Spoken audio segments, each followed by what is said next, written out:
ታላቁ ኢማማችን ሸሂድ ሼኽ ሰዒድ አልቡጢ አላህ ይዘንላቸውና በኪታባቸው እንደገለጹት አንድ ጎረቤት ነበራቸው። ይህ ሰው በነፍሱ ላይ ወሰን ያለፈ ነበር። ማለትም ከባድ ኃጢአቶችን የሚፈጽም። ሁላችንንም አላህ ይጠብቀን። ልብ የሚያደክሙ ክስተቶች ሰውየው ወንጀሎችን በግልጽ ይሰራቸው ነበር፣ ጠጣ ነበር። ሆኖም ሼኽ ሙላ ረመዳን አልቡጢ የሼኽ ረመዳን አልቡጢ አባት ማለት ነው ሰላምታ ይሰጡ ነበር። ምንም እንኳን የአካባቢ ሰዎች ሁሉ ከእርሱ ጋር ግንኙነታቸውን ቢያቋርጡ። አባታቸው ከሞቱ ከዓመታት በኋላ የሚያስገርም ነገር ተከሰተ። ይህ ሰው ንስሐ ገብቶ ከአላህ ጋር ያለው ግንኙነት ተሻሽሎ ከሳሊሖች ሆነ። ጠጪና ሰዎችን የሚረብሽ ሰው እንዳልነበረ ሁሉ ከመጀመሪያዎቹ በጎ ሰዎች አንዱ ሆነ። ሰዎችን የሚረዳ፣ ካስቸገራቸው ሰዎች ይቅርታ የሚጠይቅ፣ ወደ አላህ ለመቃረብ ለወንጀሎቹ ማስመሪያ ለነፍሱን ማጥሪያ ሲል መስጂድንም የመስጂድ መጸዳጃ ቤቶችንም የሚያጸዳ ሰው ሆነ።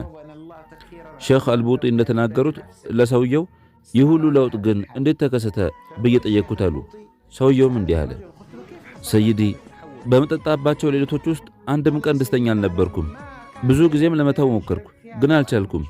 አንድ ሌሊት ግን ተቀምጬ ማብሰልሰል ገባው። ከፊቴ የመጠጥ ብርጭቆች ተደርድረዋል። በንስቅስቅ አለቀስኩኝ። ጌታዬ ሆይ ደካማ ነኝ፣ ከዚህ ወንጀል ልወጣ አልቻልኩም፣ እባክህ እርዳኝ፣ ንስሐ መግባት እፈልጋለሁ፣ እጄን ይዘህ እርዳኝ ብዬ ለጌታዬ ሳለቅስ ያን ጊዜ ጌታዬ እጄን ያዘና ከኃጢአት ያወጣኝ ብለው ነገረኝ አሉ። እንግዲህ በዚህ ሐዘን ሁለት አይነት መሆኑን እንረዳለን። የውሸት የሐሰትና እውነተኛ ሐዘን። የውሸቱ ሐዘን የነፍስ ሐዘን ሲሆን እውነተኛው ደግሞ የልብ ወይንም የቀልብ ሐዘን ነው።